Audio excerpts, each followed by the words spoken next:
What up? What's up, my Dawg and Pizzle pickleball peeps? I'm Rob Dawg, the Dawg and Pizzle, and we are live here from the beautiful Whispering Pines Court in Port St. Lucie with my co-host, Marc the Pizzle. And our special guest today is Roberto. No look. Everybody has to look. That was a good one. Can't look at the camera the whole entire time. Roberto, why don't you tell us something that none of the rest of the pickleball community knows about you? I'm a really family guy. I'm a churchy guy. I like to go to church. I don't know many people knows, but I've been Christian like for 25 years. And I also preach the gospel. I preach the word of God. And people don't know that. When we have like a group chat and I sent them the video of me preaching, they were like, oh my God, I didn't know you could preach. Because I didn't talk about religion, stuff like that. I only come here to play. But that's something I know a lot of people don't know about me. When you say about you don't talk about it, number one, that's awesome because a lot of people that have faith, right, they want to make sure that everybody knows it, right? You let your actions speak for themselves. Right. And the other thing that we talked about when we started this podcast was that we get on the court, we play with somebody, we get done, and we go our ways. Mm-hmm. And we never take time to find this out about somebody. I bet you not many people know that. No. Yeah, that was a good start. You already learned something if you were about a minute in. Yeah. Where do you preach? I preach Fort Pierce. It's called Church of Family of God. I haven't preached in about a year, but I preached for the last like 7-8 years straight. I've been on the court and seen you walk up, not to walk of shame, right? Right. But when you walk up, everybody stops. Roberto! Everybody likes Man, me. So he's got swag. He's an entertainer. Yeah. He's on the court and stuff. I was smiling at the court. I was happy. No matter whether you win or lose, I'm always happy. And I always give credit to my opponent. I never try to blame myself. I always give it credit to him. Even when I'm playing bad, I'll be like, bro, you play better than me. Right. Because I'm trying to pump him up too. I don't come up with the skill, say, oh, you beat me because I play like crap. Yeah. I always kind of know you play better that day. Whoever played better that day, it's going to win. And then I can play anybody. I was watching him against Dominic, and then I watched him against Josh. And when Josh was playing, you were looking over to Michelle and Shane, and you're like, yeah, he's good. He's playing good. Some people, every now and again, I might get mad. Okay, a lot, I make it. You get mad all the time. Stay mad. I quickly go over. I'm like this like switch. But no, you keep that positive about you. Right? Yeah. It's refreshing. Have you played any paddle or racket sports before pickleball? I did tennis for almost 8 years. It's kind of like pickleball, 4 or 5 times a week. And I used to drill like for hours, like doing like 2 hours in the afternoon, like 7 o'clock in the mornings. Every weekend, I used to come out here in Whispering Pine and just drill and then play. And I used to play tournaments. That's how I learned it from. What do you think is the biggest difference between tennis and pickleball? I think it's hitting the ball. In tennis, you hit the ball on the rise all the time, most of the time. Because the ball bounces higher. In pickleball, you got to bend your knees more, and you always got to try to get under the ball. That's the adjustment that I had to take from tennis to pickleball. It's that timing. I've actually never played tennis, maybe 3 times in my life just for fun, but like on tennis, you don't wait for the ball to ever come back down. Like, you're always on the way up. Yeah, it's easier to hit on the rise than... What do you like better? Pickleball. Yeah. I take pickleball over anything now. And but it wasn't tennis to start off, was it? No, I started playing because I'm from Brazil. You know, every Brazilian, they love soccer. It's like a religion. If you ask any young kids in Brazil what you want to be when you grow up, they're gonna say, I want to be a soccer pro. That's the dream of every kid in Brazil. That's why I was so good at it. When I was 12, I was probably one of the best in my city, and everybody speaks about me, how good I was. There was a club from the capital of my state that were gonna do a tryout, and it was a big day. So it was a big day for every kid. That's a big opportunity. That day, I was supposed to play until kids at age 13. I was 12. And someday I fell asleep, and I didn't wake up until 9:30, and the game started at 9. So my coach, he didn't see me there, so he told somebody to ride a bike, to go to my house, wake me up. This guy showed up at my house, say, hey, you're already late. So, oh my God, I know I lost it. You know, it's a big opportunity of my life. And then my coach said, no, you're going to play with the kids with the 15 and older. Jeez. And I remember playing my best game of my life. My team won 2-0. I scored the 2 goals. They wanted to recruit me and take me to their club, but my mom didn't let me. But tennis, though, why don't you play tennis in Brazil? Play tennis in Brazil is so much difficult. It's so much hard because you had To play tennis in Brazil, you have to have money. And it's not like in the United States. You know, you have the privilege to have a lot of open court, public court. You don't have that in Brazil. You have to be a member. I couldn't afford to have money to buy racket, to join the club. So, but I always loved tennis, but I couldn't play. Expensive. It was too expensive. So nothing like Whisper Pines or Not like Paul that. Pat, you have nothing like that in Brazil. That's why every time I get here, Rob, I'm always grateful for what I have. You know, I hate to see people that are here complain, oh, there's things on the court. The fence is not the right. You're so lucky. You live in the country that gives you that. And you take it for granted when you're used to it, right? When I first started playing, we had 4 courts. And now you come up here and it's like, there's 2 challenge paddles up. You're like, I'm not going to wait. It's an inconvenience. I mean, I wanted to play. I want to play right now. We want it now. Why don't you think more people play singles? I think it's because it's so much on your body. It takes so much. When I started playing singles, and the next day I couldn't even get out of the bed. Every time I come out, I got to get at least 2 or 3 singles match before I go home. Our goal is to try to get to know people off the courts. And can you share with the community what's your family like? Outside the court, I'm more like a churchy guy. I go to church. We do things together. Like we like to go, like my kids like to go like soccer events, football events. And I have 3 kids, 2 boys and 1 girl. Do they play pickleball? Can you believe they don't do it? No. My young kid, he's good at soccer. And my youngest one, he's lovely. His name is Pedro. He's good at soccer, and he plays pickleball. And does your wife play? Nah. No. She's a singer. She's worship. Oh, we got a preacher and a singer. Yeah, it goes back to how we get on the courts and we don't take the time to kind of find out somebody. Why do you think pickleball has so much more of a togetherness and community than other sports? Because pickleball is of all ages. Yep. You can play with young kids. You can play with elderly people. You can play people like us. I'm about to be 42 in 5 days. What's today, 17? Happy birthday. Thank you very much. You're going to play pickleball on your birthday? I think I'm gonna be in Orlando Nice. on my birthday. Okay. So I think, like I said, Mark, pickleball, what it changed, pickleball become a family. I have you guys as a family member. Yeah. This is my second house. I like to come out. That's why I come out almost every day. When I'm home chilling, I miss you guys. My wife, she goes, you gonna play pickleball again? I say, yeah, I'm just gonna go there for a little bit. I'm not even gonna play. I'm just gonna hang out with the guys. I like to see you guys play, the atmosphere, the joy that you guys bring to the court. It's so good. My wife is like, she'll see me and she'll see the body language. And I don't know about your guys' wives, but like they read us and they're like, all right, how long are you gonna go for? Yeah, same thing with my wife. And she look at my face and she feel bad and she goes, I know you want to play pickleball so bad, right? I go, I wasn't going to go to, like I pretend I didn't want to go to it, you know what I mean? That part out. I know you want, Right? I know you want to go, so you can go, but make sure you don't get here late. I know we're probably 15 minutes in so far. My wife listens for the first 2 or 3 minutes, and she'll tell me later on, like, oh, it was really good. So I'll go ahead and say this part. Tonight, Lori goes, hey, I'm going to go to dinner. Her mom's coming to stay with us, which my mother-in-law is fantastic. She goes, hey, we're going to go to dinner and meet her cousin halfway from Orlando. I don't expect you to go. When she said that, I was thinking, okay, well, who got to head out to play pickleball tonight? Like you said, I just go to show up at Whispering. My friends are going to be here. Yeah. I love it. I think pickleball, it's so addicting because for myself, like one night, I want to come out and watch you guys play. So I came over and I watched. I didn't even play. I went home and I was certified. I love, which is a good addiction. What would be some advice you'd give to a new beginning player or somebody up and coming through pickleball? Never give up and always work hard. The more you improve, the more you want to play. To learn a new sport, it takes time. Like for pickleball, for me, it took a little time because I came from tennis background. So I had the strokes. I had to how to hit the ball, how to move your feet, the footworks, how to set up for a shot. Sure, tell us all, what is the key to that signature topspin? I hold the paddle. I hold it with a semi-west grip, and that helps. To hit it with the semi-west grip, it's not easy.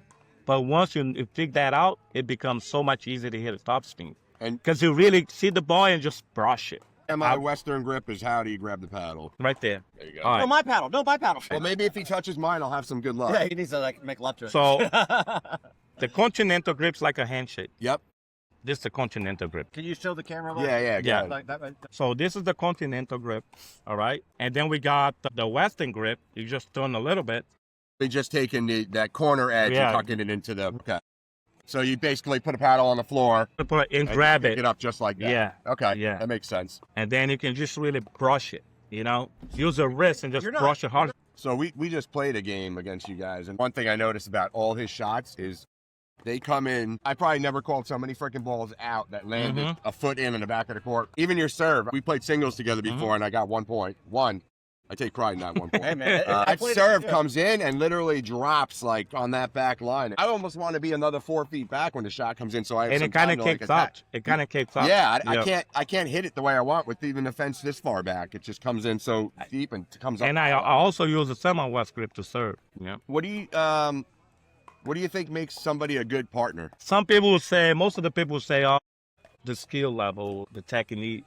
I think what makes a partner a great partner is the one that when you miss a shot, he goes, hey, man, you would do it. That's your shot. You can do it next time. You hit it in next time. He's the guy that always pump you up. They always want to motivate you. Don't ever put pressure on you. Right, Even when you're having a bad day, he goes, it's okay. You can hit in the next shot. That's what makes a great partner. Yeah, I mean, let's face it. We know when we fuck up, right? The last thing you want is you fuck up and your partner turns to you and says, Hey, "No, man, instead of like, what the hell," or something. You know? And this is the part where Rob likes to say fuck up because we now on our podcast, we're on Spotify, we're on Apple. We have the E, so we can say, it's like. I can now be myself. It's like the movie Old School. Yeah. Shit, cockballs. Hey, Frank, you don't have to celebrate it. I'll show the church this video of Roberto. But yeah, so the person who pumps you up, and we played trios together at Riverland. yeah, And we put that team together in about a minute. Like, it was like at the last minute. But when you play against somebody, your caliber, when you play somebody really good, like for me, I'm like thinking to myself, bring it, and don't screw up. And I put so much pressure on it. And that whole time I missed shots. You're like, dude, it's okay, man. We got it. And we had one match where we were like that. And I love playing with people who are like that, where it's like, dude, if we're down 8-2, it's okay. The game's not over yet. not over Like, yet. we can hit a run together. And that's the fun part. You I know? I was playing Melvin at Riverland, and then we're playing against a team that didn't have a win yet. So we're supposed to blow them off the court. We lost the first set 11-2. Wow. And kind of Melvin was trying to blame himself. It's like, yeah, I'm not playing good. You know, I'm playing like shit. And I was like, dude, you are better than that. I have seen you playing better than that. Just do your basic shots. Don't try to do anything that you don't know how to do it. And I was trying to pump him up, say, we got this. The second set, they started 6-0. We already lost the first set, 11-2, and then we're losing 6-0. And then I was like, and he was missing everything. And he was like out of the game. His mind was out of the game. I call a timeout. We're not going to lose to this thing. If you're not feeling your shots, that's okay. I'm going to make them hit it to me. All you have to do is just return, and I'll take over the court. From that part on, we came back. We won the game 11-9, and we won the third set 11-1. After I said that, he started playing unbelievable. Out of nowhere, he just started hitting his shots, putting away shots. He became a totally different player. It's funny you mentioned that. So we talk about mindset a lot too in this. Rob, you're the same way though, Rob. I never see you jump on somebody. You know? No, I try to keep it positive. I mean, nobody wants to be. We come here to have fun. At the end of the day, I mean, yeah, winning is great and it's a plus. But a man of action. We asked him what's some advice he'd give to the community or up and coming player, and he says never give up. And it's a perfect example of him implementing that with a partner on the court. Never give up. They're down 6-0 and they come back and they battle back. You don't know. You never know what team you're playing, what's going to happen that day. Sometimes you think you got it in the bag and it goes south or vice versa. You can have all the skill, but if your mind is not there, like it sounds like we all do, we beat ourselves up, it's okay. And then how things can turn around. And things can turn around this quick in pickleball. It's never over until they get the last point. Like, who was a person in your life that brought this positive gratitude? Was it your mom? Was it your... I think it was kind of my dad. Because, my dad. Because we're not extremely poor in Brazil, but we have to work for that money, and there was like, I remember one day that, my sister, she was little, and she was like, Dad, I'm hungry. And we didn't have nothing to eat at home. And that was like 10 o'clock at night. And my dad was so pissed when she said he was mad at himself. I know my dad walked out of the house, and 2 hours later, my daddy come back with a lot of food. A lot of food. I don't know how he got it, but he come back with a lot of food and put that lot of food on the table. He went shopping or something. He probably borrowed money from somebody. So I got that in my daddy. He's a positive guy. He's a family man. He's a humble man. You know, even earlier you said it. And when you said it, it clicked in my head because I'm thinking I come out here every freaking week at night and play, and I sit there and bitch about the lights. And I don't know how good I have it because we have a court that's free that we can come and play with. We have a league. We have people set up. It makes you realize sometimes you take stuff for granted. All right. We started to get a little sentimental here. Let's flip it back to something positive, right? I'm just thinking, man. I got chills right now, dude. What would you say is one of the funniest things you've seen happen on a pickleball court? It was a Christmas day. Oh, yeah. That on the first shot of the night, I hit a banger and it hit it right in his nut. That went down like Christmas Day. Come on, man. You ball bagged him? Well, no, hold on. That got him back. And then 3 or 4 shots later, he got me back. He got me back in the same spot. You don't understand. No, I hit the ball so hard, and he just go to. Oh. And he was going at him the whole time. I was going at him the whole time. It was like, what? Forget about the other 2 players. Ball. I like games like that sometimes. That was the funniest day of my life, though. And it wasn't even planned. It wasn't even planned. Yeah, it wasn't even planned. It just started out of nowhere. Even on Christmas Day, we made no plans to have everybody meet here. We just showed up, 4 people, great games, in company. And he gift wrapped it right to the package, right? And everybody got me right back in the same spot. And he got me twice in that day. That's yeah, I did get you. I got right there. He's like, hey. And then I was like, then whenever a ball was left up, everybody's like, oh shit. Every short ball, Marc was going like this. Oh my God. I have all those videos. So yes. How many times I watched that video? So this is on tape. This is on tape. Yeah, everything's on tape. We're going to keep them honest out there, right? We're going to get to see this. And this is why, everybody, we urge you to record your games and send them to us because this is the pickleball community. And when I put those videos up, you're going to see Roberto the next time or myself saying, oh my gosh, that looked like you guys had so much fun. And, others can see the videos that you guys have put together, and that's what we're looking to do. Rob, you had a great idea that you started this podcast off with, and I think we're going to carry it all the way through is like some of the rapid fire questions. Do you remember some of them that you've asked? Yeah, I can go with a couple of them. Well, the answer might be different this time, but singles or doubles? Singles. Favorite paddle? Agassi. Favorite ball? The lifetime ball now. Favorite shot? Forehand. I thought he was going to say no look. Oh, no! Oh, go back. Take two. Favorite shot? My favorite shot is the one I had to hit a slice of no look. Yeah, I know. You did it to me, actually. more than once. My takeaway from today is like, once again, here we got a guest on the show who I know on the courts, but I've never really had like a full conversation with about like family and life, and like it's just great to get to know somebody outside the lines. Definitely, I think the biggest thing for me is like being humble. Like you made me realize like this is a great place that we have and a great community, and to appreciate it. And you know, to Marc's point earlier about like getting mad on the court, and you said in episode 1 you came off the court all pissed off and you said something to your wife, and your wife's like, where are you going with this pickleball thing? We're not going to be on the PPA tour next week, so like let's embrace the community. Right. Let's have fun with each other. Let's bring each other up when we're partners on the court, and even when you're kicking the shit out of somebody across the court, we tap paddles after and we wish them the best. Yeah, I take away this, and I'm so grateful that we have this opportunity to do this podcast and have a great host and Rob, and have amazing people like yourself that Thank you. take the time out of their Saturday. Because you have a beautiful family at home. There's people dying to play. When you're as good of a player as you are, people wait to go play against you. And, you know, you take time to do this and to learn more about your past, to learn more about what you do right now, the worshiping.